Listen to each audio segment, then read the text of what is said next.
Hi everyone, thanks for coming back and joining me as I discuss some flute masterclass topics and answer some of your questions you've had for me over the past few weeks. Today we're talking about tongue positions and placement.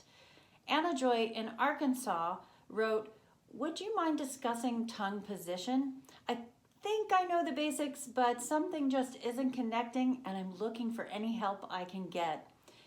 It feels like my tongue is heavy, too slow, and just cannot keep up with tempo demands. I often tongue with more of a thu than a tu, and I'm not sure what causes it." Well, Anna Joy, I'm happy to say, the doctor is in the house. Dr. David Brown from our Anatomy of Sound workshop staff talks about the tongue and placement in our Anatomy of Sound workshop. So, there's one way of thinking of it like the doctor, and there's my way of thinking it like the flute player. In my world, the tongue has to inspire and be lifted and tell the story and do exactly what I need it to do. In Dr. Brown's world, the tongue is part of the anatomy that comes in two parts. The tip he brings as a piece of Play-Doh in a solo cup to show us that this is the oral cavity and there's your tongue. And it probably feels that big, right, Anna? But then there's the base of the tongue. That's the part we can't feel, the part that's all under here that we can access when we breathe in. So, one idea to get an idea of placement of tongue in breathing is taking a breath in and feeling the tongue go down and forward a bit. Dr. Brown warns us that if we bring the tongue back, we're going to choke like that. So keep the base down. Efficiency is everything. We can make things easier and more efficient if we consider where we're placing the tongue when we slur and articulate. Propel the air and articulate the airstream. And remove all the tension. And consider this, airstream doesn't know you're about to articulate it unless you send it the signal for your perfect staccato. And where do we send the signal? To the front of the tip. We don't want to draw the tongue all the way back just to have to bring the tongue all the way forward again. It awaits your natural language. Everyone has their own native language, and every piece has its own required musical directive. So consider the articulation in every way from the point of view of the tip of the tongue, not the base.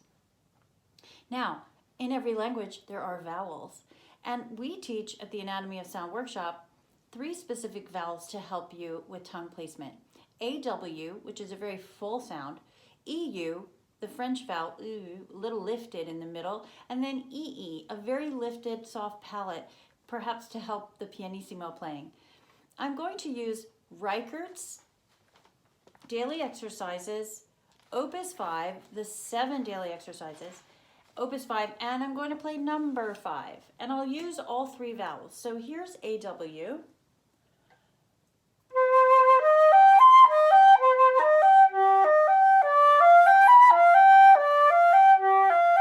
And the tongue is slightly moving to lift the registers.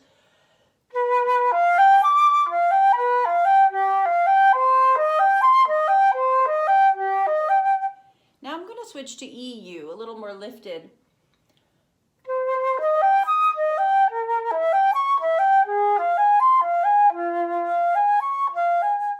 And now EEE, lifted tongue.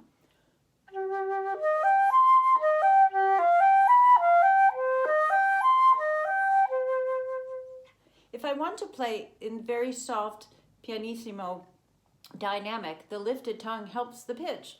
Here's not lifting my tongue.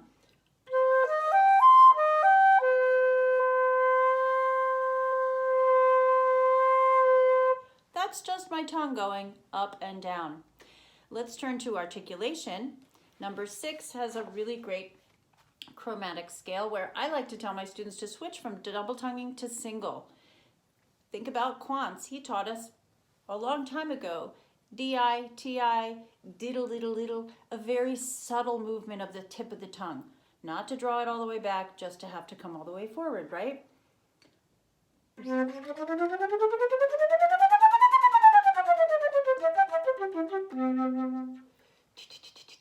Just waving in the front, tapping the air as it comes out.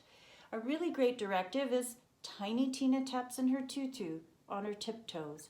Try and say that with a flute embouchure.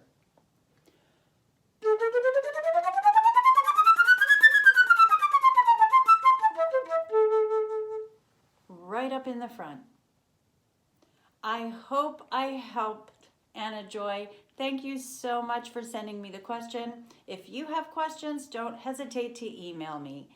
Thanks again for joining.